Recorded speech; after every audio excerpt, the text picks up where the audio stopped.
Imhotep, chère conscience, pourquoi les sorciers aiment-ils boire le sang, particulièrement le sang humain? Déjà, il faudrait que je te dise que le sang et le monde de la sorcellerie sont liés. Il y a un lien indéfectible, un lien séculaire entre le sang et le monde de la sorcellerie. Ce n'est plus à démontrer. Alors, déjà, moi, je voudrais qu'on puisse relever la vision de nos ancêtres, nos véritables ancêtres sur la question. Quelle est la vision des ancêtres kamites authentiques sur la question du sang? Vous devrez savoir que pour nos ancêtres, pour les initiés véritables qui sortent du couvent initiatique kamite, le sang est la nourriture des divinités. Le sang est non seulement la nourriture des divinités, mais est la nourriture des esprits. Je ne parle pas des entités. Le sang est la nourriture des divinités et est la nourriture des esprits. Je vais vous donner un exemple. C'est pour cela d'ailleurs que nos ancêtres nous ont légué cet héritage. On ne consomme pas en tant que kamite un animal qui n'a pas été abattu dans les règles de l'art kamite, c'est-à-dire l'animal dont le sang n'a pas touché la terre et surtout n'est pas enfoui dans le sol, ne doit pas être consommé. Pourquoi? Parce que je viens de le dire, le sang n'appartient pas aux humains. Le sang appartient, selon nos ancêtres, aux divinités et aux esprits. Et donc, lorsque vous avez de la nourriture et que vous avez de la viande, posez-vous toujours la question, est-ce que l'animal dont est issue la viande que je suis en train de consommer a été abattu dans les règles de l'art? Parce que le sang ne doit pas être consommé par les humains. Dit la spiritualité de nos ancêtres, dit la tradition authentique kamite. C'est pour cela que vous verrez que nos ancêtres vont mettre, je dirais, cette viande animale au feu pendant longtemps pour que le sang soit sorti totalement. On a donc des viandes qui vont être séchées. Il y en a même dans des traditions. Au Burkina, par exemple, la Haute-Volta, la viande qui va sécher au soleil pendant plusieurs jours. On appellera cela le klichi. Au Niger également, ces peuples connaissent cela. Alors, lorsque vous mangez un animal qui n'a pas été tué dans les règles de l'art, aujourd'hui avec les phénomènes que nous avons, qu'est-ce qu'il se passe? Il se passe que le sang étant pour les divinités, ça peut être des divinités de votre famille ou vos divinités individuelles, les esprits vont réclamer ce sang. Quand vous mangez une viande dont le sang n'a pas suivi le protocole rituelique légué par nos ancêtres, les esprits viennent réclamer le sang. Et donc, vous aurez fini de manger, vous partirez. Ce n'est pas une question de karma, c'est une question de responsabilité. Le sang de l'animal ne vous appartient pas, c'est la chair qui vous appartient. Alors, je vais vous dire que ceux qui sont dans des loges, ceux qui sont dans des confréries, vont vous dire que l'humain est supérieur à l'animal. Et l'humain étant supérieur à l'animal, l'humain domine justement l'animal. Et donc, inutile de toucher à l'animal, touchons directement l'humain. Et donc, vous aurez une notion de domination et de destruction derrière. Ça, c'est la première raison. Et donc, ils vont utiliser plutôt l'humain. Alors, la deuxième raison pour laquelle ce monde aime surtout, ce monde sorcier, sectaire des loges, aime boire le sang, c'est simplement parce que lorsque ces membres de sectes, de loges, de confréries sorcières se transforment la nuit, ces personnes se transforment en animal. Vous avez déjà entendu la légende des vampires? Oui, elles se transforment, ces personnes sorcières, en animal. Et donc, qu'est-ce qui va se passer? Elles ne voudront jamais que vous tuiez les animaux. Parce que quoi? Tous les animaux que vous voyez ne sont pas des animaux. Il y a même dans nos marchés des animaux qui sont là, mais qui ne sont pas des animaux. Il faut avoir un œil pour savoir. C'est pour cela que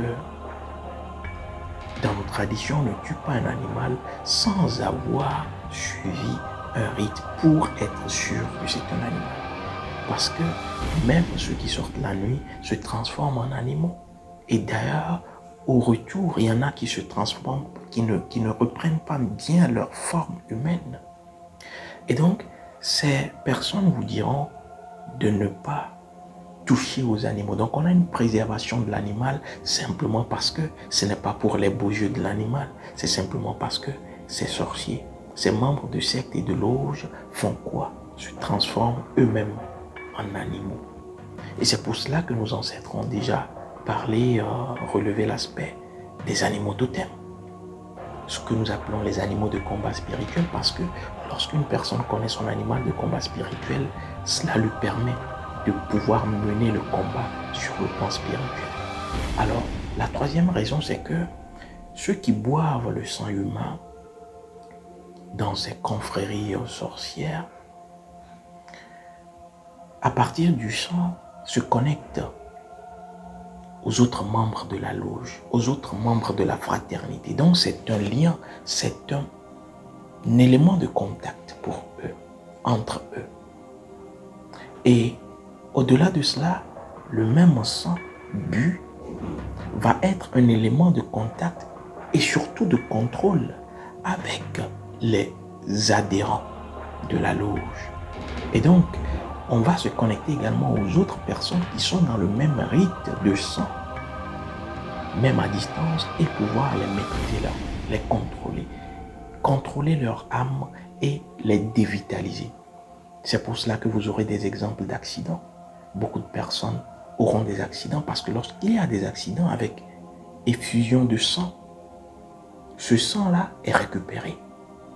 Si vous êtes consciemment ou inconsciemment, volontairement ou involontairement, lié à un égrégore de secte ou de sorcellerie, ce sang-là, tous les accidents, les sangs qui coulent sont récupérés. Autre chose, c'est que les personnes qui sont involontairement dans ces cercles sans savoir vont commencer par maigrir. Il y a des amaigrissements qui ne disent pas leur nom. On ne comprend pas, on fait toutes les analyses. On vous dira, il souffre d'anémie chronique, d'anémie pernicieuse, rien n'y fit.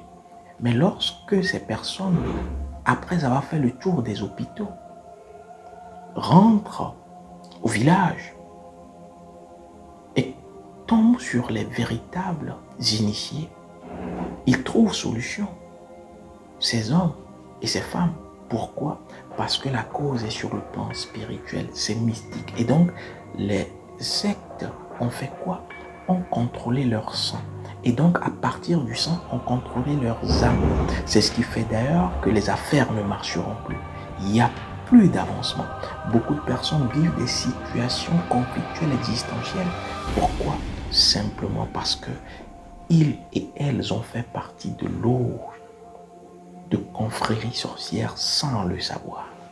Je vais vous dire également que c'est devenu une mode parce que avec l'avènement de la colonisation, aujourd'hui on parle de traditions importées. C'est des personnes, des Africains, qui, recherchant la vérité, vont, sans le savoir, rentrer dans des loges, dans des cercles qui sont appelés spiritualité. Et pourtant, il s'agit de New Age. Et donc, beaucoup d'Africains vont rentrer dans cette mode. Je vais vous dire que on peut faire partie d'une loge sans le savoir. Et surtout, cela peut devenir une pathologie. Pourquoi? Parce que c'est connu des cliniciens. On parle de syndrome de Renfield. Le syndrome de Renfield, c'est lorsqu'on a envie de boire du sang par pur tard. Et il y a 3 étapes pour les cliniciens. Le syndrome de Renfield, commence par l'auto-vampirisme. La deuxième étape, c'est la zoophagie. La troisième étape, c'est le vampirisme lui-même. Et on devient dépendant. Et vous pouvez détecter cela à une personne qui commence par être dans cette addiction au sang comme boisson. Ces cercles-là, ces confréries de sorciers, de loges, il y a un signe qui les distingue. C'est l'auto. Vous aurez remarqué, on a dit auto-vampirisme. C'est l'auto. Lorsque vous tombez dans le piège de l'automatisme, l'auto qui renvoie à vous, l'auto, c'est moi-même. Et donc, toutes les voix qui vous parleront d'autoconsultation, d'autothérapie, érotisme, d'autosuffisance, c'est-à-dire vous et vous. On n'a pas besoin de l'autre en réalité. Toutes ces voix sont en lien avec la sorcellerie.